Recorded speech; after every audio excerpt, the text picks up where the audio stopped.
Connect with Elliot in the Morning on Twitter at EITM Online. Very excited for your night tonight. Oh, thank you very much.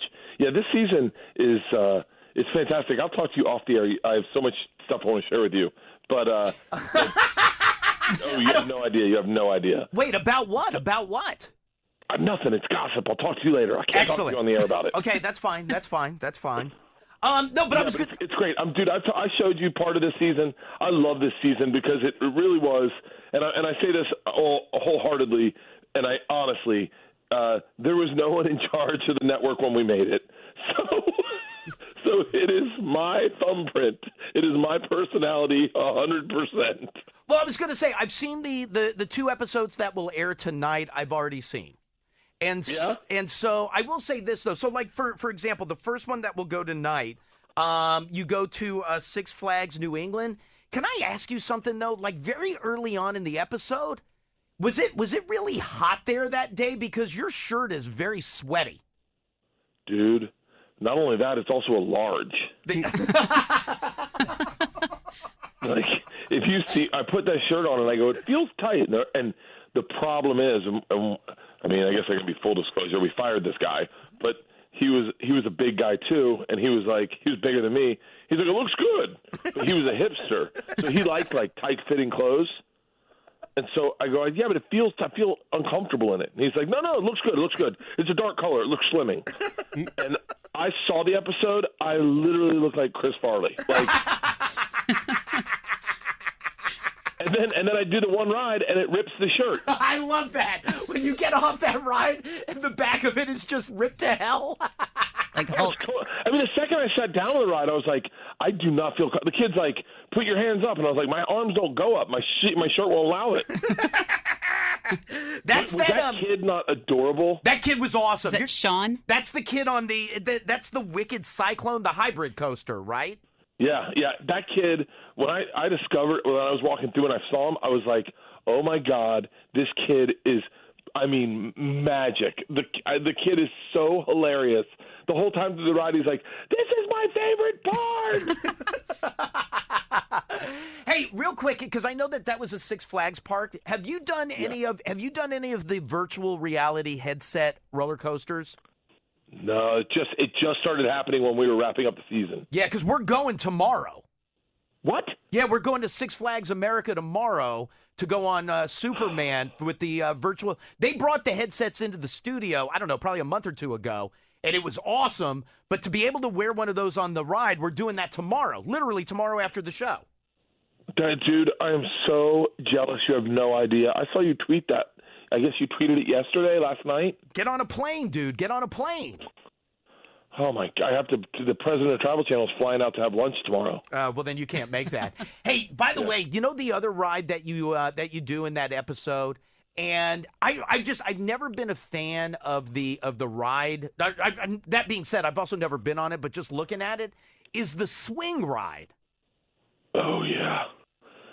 400 feet in the sky. That thing is enormous, though. And the thing is if you're afraid of heights, that really tweaks that because you're just in a little seat with 4 chains holding on to you, and once you get up there, you're in a different air current, so it literally starts spinning in circles like different directions, and you can't control any. It is such that really freaked me out. Like there's a feeling when you lose your stomach where like your breasts start to tingle. I don't know. Like, okay. And like when you get afraid of heights, your breast tingles and your knees quiver, and my breasts were like humming. They were quivering so bad. Hey, the woman that you go up there with, the mom who's like all freaked out because she's like, oh, yes. the people who built it may have been slacking that day. At one point during the ride, do you try to grab her hand? I did. It was like that is look. If I can give you a little behind the scenes, clearly, I like when I go to ride with adults, I always try to find the most attractive person. She was gorgeous, wasn't she? Yes, she was very attractive. Yeah, she was gorgeous, and she was like But the second you get on, all that's gone, and I look at her as like a lifeline. And we started going, and I tried to reach over to grab her hand, and then I was like, wait, you're not my wife. I'm not on an airplane in turbulence. We're not going to really die. By the way, you know who's really attractive? Now I'm skipping all over the place. In the second episode when you're in Whistler chasing the cheese roll down the girl, I think her name is String Cheese. Dude, that girl is hot. That girl is leave your wife in front of your kids hot. Like, I the whole episode, all we did was run into hot chicks in Whistler. That is all that was there. Gorgeous chicks at a cheese festival. And I said to one girl, I go, I didn't expect to see so many hot chicks. She's like, well, it's cheese. We got great hair. We got great fingernails. We got great teeth. We eat so much cheese.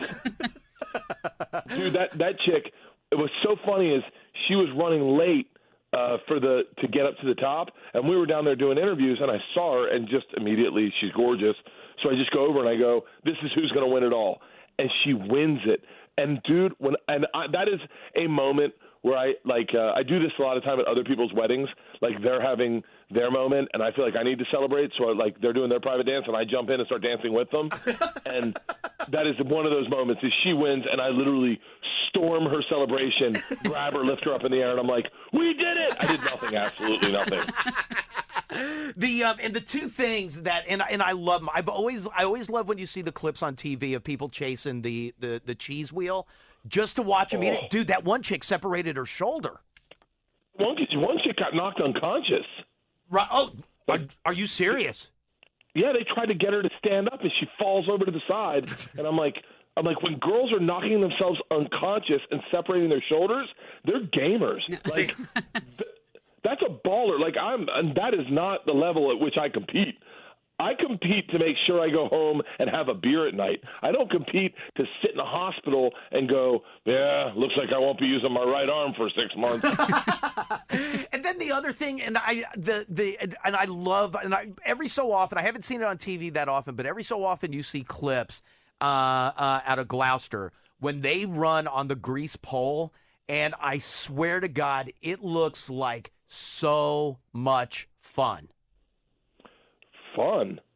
Dude, to watch those people eat it is hysterical. Oh, yeah. It didn't look like fun to watch and not fun to do.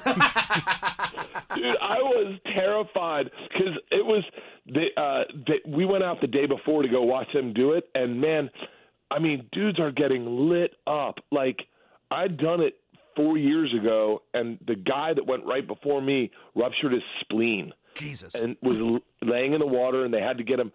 They had to lay a backboard in the water. He laid on the backboard. They pulled him into the boat, and you could hear him going, like, and I was like, and they're like, you're next. And I was like, oh, great. I was like, I don't even know what I use my spleen for, but I'm pretty sure I need it.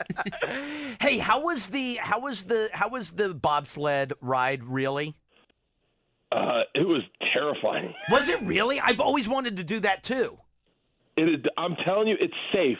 You know it's safe. But the thing is, like, if you wreck, you are rolling down on wood. Like, you're not like there's no ice because it was summer. Yeah, when we right. did the bobsled, and you're going I think you're going like 90 miles an hour. You're hauling ass. So there's no forgivingness to it. And as you get in, you're like, oh, I'm wedged in here like a human centipede. Like, if I come unlodged, this is gonna get uncomfortable. Right. But once again, two of the hottest chicks that I went with, right? Yeah, no, they were very, very attractive. Very attractive. And the one girl had the cutest speech impediment. Like, I don't know if you could see it, but the way she said things, her tongue would just jut out like it was like looking for a friend every now and then. I'm so good at locating hot women and putting them in a TV show. And can I tell you the thing that I love maybe more than anything else that I wish that I could have been a part of? And listen, the bungee jumping, great. The swing rides, the grease pole, the chasing the wheel. The one thing where I was like, oh, if I could just be with Bert and do this one thing, when you were eating the lobsters with the side of clams, that looks so goddamn good. Dude, those were they were so cheap too.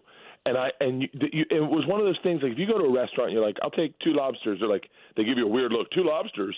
When I said, I'll take 5 lobsters, they're like, 5? You sure you don't want some clams? I was like, and I'll take some clams. I was murdering lobsters, and I was in my head. I'm going, well, it's all protein. This is healthy protein. But man, I weighed way too much, and I killed like a couple beers before I did that lobster crate thing. Horrible idea.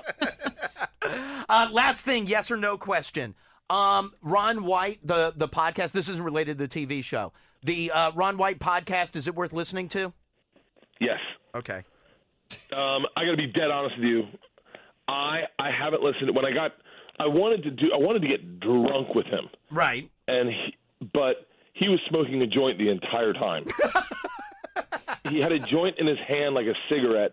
And if you listen to it at the very end, and this is one of the reasons, his pug falls asleep on his lap, and his microphone is closer to his pug than it is to him. So you hear his pug snoring through the last 10 minutes of the episode. He's an interesting guy because he doesn't. I don't think he puts a lot of weight in how funny he is. Right. He just kind of goes, "It's a job." Like I think he looks at it the same way he would look at owning a ranch or running horses or putting up fences. And so I wanted to really get to the bottom of the tater salad story and how he wrote it. But he's not that guy. And I don't mean that disrespectfully, but he's not the kind of guy that obsesses about comedy or he's like, hey man, that's what I do for a living. And he's very cool. The one thing that's really great in that interview, not to spoil the interview, but his house is absolutely humongous and gorgeous. Oh, I would believe that. The guy's loaded. Yeah, but what's amazing is me and him have been in identical trajectories in our lives. We've both been $1,200 comics that worked the Omaha Funny Bone and stayed in the condo. And when you do that, as a grown man, there's a lot of times where you go, I better be cool with just this because this is all that I can expect out of life. Right. And when I sat in his house, I literally thought, and I make pretty good money, but I thought, I'll never get this. I'll never be here. And then I thought, well, the guy I'm about to talk to knows that feeling. Right. Like he knows that this is unattainable. And I said to him at one point, I go, what, do you ever sit up here and go, I can't believe I'm here? And he gave me the most real look. And he was like, dude, and he said exactly what I said. He goes, I've been in the condos. I've been making $1,200 a week.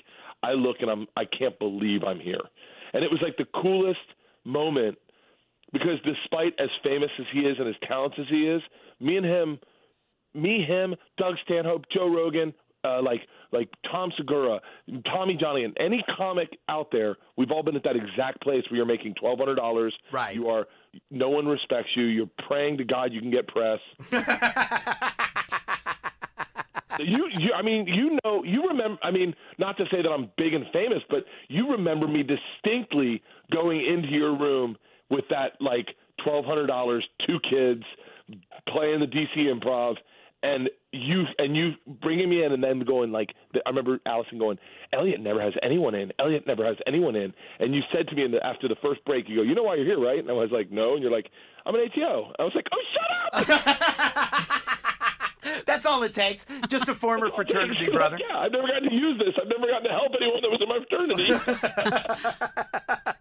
All right, so Bert the Conqueror premieres tonight on Travel Channel. You get 2 back-to-back episodes tonight on Travel Channel. It's Bert the Conqueror. Hey, dude, call me later. I want to know what that gossip is. Okay. I definitely will. You know what? I'm going to call back and I'll tell. I'll let Tyler know. Okay. All right. Very good. Very good. All right, Bert. We'll talk to you later. Thank you, buddy. I love you guys. Thank you. Bye. Love you too. Later, man.